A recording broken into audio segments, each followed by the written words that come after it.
So two things. If you're in the market for a lathe, but you don't have much space, then how about this Victor P20, which is available from stock here at GM CNC in Oldham. Now this really is a very compact, small machine. If you go inside, I want to start with the turret actually on this machine, because it's still, sometimes you see these smaller machines with the VDI turrets, VDI 30 maybe, but this has actually still got a BMT turret.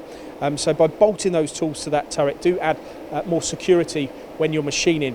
Now they are a one-piece casting, these P20 machines, and they've got 35mm linear motion guideways, which I was really impressed at, because a lot of machines of this size don't tend to pay too much attention to really beefing the machine up, and this one certainly is. And that is actually a servo turret as well for speed. I think it indexes in something like 0.2 of a second. 52mm bar, 280mm turning diameter, and it obviously uses an A26 spindle nose there, which can run up to 4,200 RPM.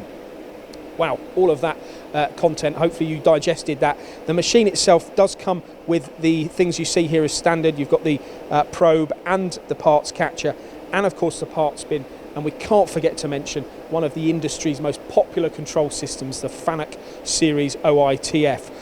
This machine, available from stock, in the market for a lathe, don't have much space, want something reliable, something that's going to last, and something that's very competitively priced. Consider this P20 Victor lathe from GM CNC.